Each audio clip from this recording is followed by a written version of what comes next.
हिंदू भाइयों को यह बताना चाहता हूं कि मुसलमान, जिस मुसलमान के नाम से तुम्हें नफरत हो रही है, याद रखो इस मुसलमान ने मुल्क को सजाया है, संवारा है, दिया है।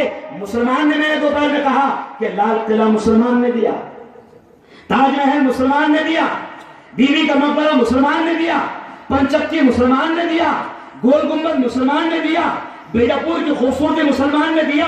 अरे मुसलमान ने इतना दिया, इस मुल्क पे 800 साल हुकूमत करके इस मुल्क को इतना दिया कि आज हमारे बाप दादा की छोड़ी हुई जायदाद से, क्या है नाम उसका, घर पड़े, क्या है, क्या मालूम,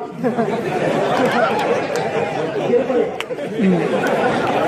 गिर पड़े, क्या है, अब वो कभी उठने वाले नहीं है, तो गिर पड़े स्वर्ण।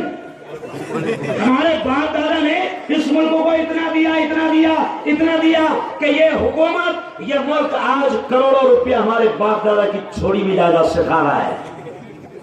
एक ताजमहल करोड़ों रुपए खा रहे हैं, हालांकि हमने छिछोरी मोहब्बत में छोड़ दिया। अरे वो खा रहे कि नहीं खा रहे? बम्बई में मैंने देखा कि बम्बई में जब कुछ ठाकरे की औलाद जब कुछ बक रहे थे तो उस वक्त मैंने देखा कि वो कह रहे थे मुसलमान का ये मकाम नहीं है, मुसलमान या तो जाए पाकिस्तान या तो जाए कब्रिस्तान। तो उस वक्त मैंने कहा कि तेरे बाप से पूछ, तेरे दादा से पूछ, तेरे परदादा से पूछ कि अब्बा दादा अपने खानदान ने कोई एक आधी बिल्डिंग मुल्क को ऐसी दी क्या जिससे 2000 रुपए किराया आ रहा? हमने दिया है, हमने सजाया है। आज ये चड्डी वाले कौन मालूम? अरे कौन?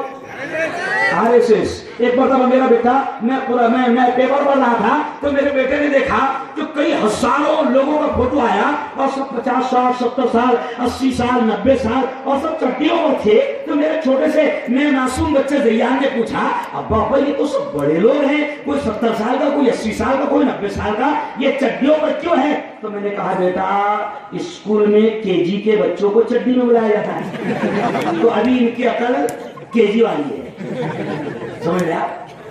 तो मैं उनसे भी कह रहा हूं कि मुसलमान ने इस मुल्क को सजाया, संवारा और खूब दिया, इतना दिया कि ये मुल्क करोड़ों रुपए खा रहा है। आज आप देखिए कि मेरे मुल्क में, आज मैं मेरी बात कह रहा हूं, मैं दाढ़ी वाला, टोपी वाला, साफे वाला, अमामे वाला, अरे ये 65 साल से कांग्रेस मुल्क पर राज कर रही है। सुनो, इस मुल्क की ये हुकूमत कांग्रेस ने, मैं बीजेपी शिवसेना की बात तो बाद में करूंगा और मैं इसलिए भी नहीं कर रहा आपको बीजेपी के बारे में क्योंकि मेरे दोस्त चेतन महाराज ने भी गुजरात में बोला, अरे यार मुफ्ती साहब अब आप बीजेपी के खिलाफ उसको खत्म करने की मुहिम खत्म कर दो। मैंने कहा भाई क्यों खत्म कर दो? कहा कि मुफ्ती साहब अब उन्होंने ऐसे बेवकूफी वाले फैसले और बावले फैसले लिए कि उनकी कब्र हम खुद खोद देंगे। ये कौन कह रहा है?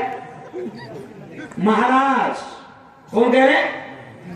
महाराज के मुफ्ती साहब इन्होंने बेवकूफी के फैसले लिए हैं। अच्छा बेवकूफी के फैसले तो लेने ही है ना, क्योंकि चाय वाले तो आपको लगता है कि स्लीपर है, हमारा साबिर हुसैन